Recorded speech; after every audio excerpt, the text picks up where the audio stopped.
70,000 footballer, 3,700 দল। চূড়ান্ত পর্যায়ে Bodoland CEM cup football. Kokrajhar সাই মাঠে 15 জুলাই হবে ফাইনাল। 14 জুন থেকে শুরু হয়েছিল টুর্নামেন্ট। ভিসিডিসি পর্যায়ে শুরু হয়েছিল প্রাথমিক রাউন্ড। প্রাথমিক রাউন্ডের চ্যাম্পিয়নদের নিয়ে কাউন্সিল পর্যায়ে শুরু হয়েছে দ্বিতীয় তথা চূড়ান্ত রাউন্ড। প্রতিটি দলের জন্য এই টুর্নামেন্ট অত্যন্ত গুরুত্বপূর্ণ, কারণ চ্যাম্পিয়নরা পাবে ডুরান্ড কাপের ছাড়পত্র। আর তাই ফাইনাল রাউন্ডের লড়াই হাড্ডাহাড্ডি। এবারও ডুরান্ড কাপের অন্যতম একটি ভেন্যু কোকরাঝাড়। আয়োজক হিসেবে স্থানীয় একটি দল সরাসরি ডুরান্ডে খেলার ছাড়পত্র পাবে। ফলে খেতাব দখলের জন্য নিজেদের সেরাটাই দিচ্ছে প্রতিটি দল।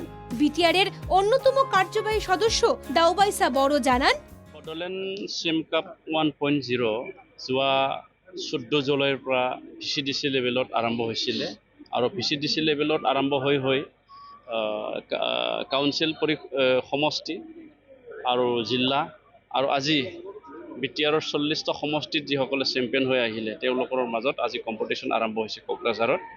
আজিৰ পৰা 15 তাৰিখত লাগে আমাৰ কোকৰাঝাৰৰ 3টা মৈদানত এই কম্পিটিশ্যনটো হ'ব। দতমা, আফলাগাঁও আৰু আমাৰ তাৰংগুৰি যিটো চালাকাটিত, এই 3টা ষ্টেডিয়ামত অৰ্থাৎ মৈদানত এই টুৰ্ণামেণ্টখন পাতা হ'ব।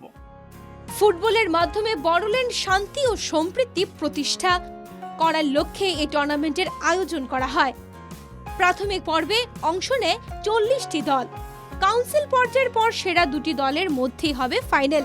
প্রাথমিক পর্ব থেকে শুরু করে কাউন্সিল পর্যায়ের প্রতিটি ম্যাচই কিছু দর্শক থাকলেও ফাইনালে ফুল হাউস গ্যালারি চাইছেন আয়োজকরা।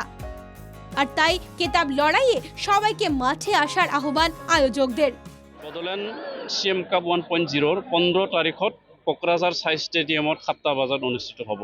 আমি ইয়াৰ পৰাই মই অনুৰোধ কৰিছোঁ আমাৰ বড়োল্যাণ্ডৰ সকলো ৰাইজক যে কোকৰাঝাৰ সাই ষ্টেডিয়ামত সকলোৱে আহক।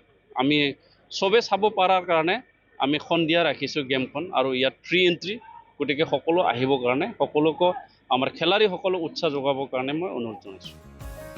উল্লেখ্য, টুর্নামেন্ট আয়োজনের পেছনে রাজনৈতিক উদ্দেশ্য থাকলেও সিইএম কাপ ফুটবলের মাধ্যমে বিটিআর এর একাধিক উঠতি ফুটবলার যে নিজেদের যোগ্যতা প্রমাণের সুযোগ পাচ্ছেন, এটার বলার অপেক্ষা রাখে না। Sports desk report, NKTV Bangla.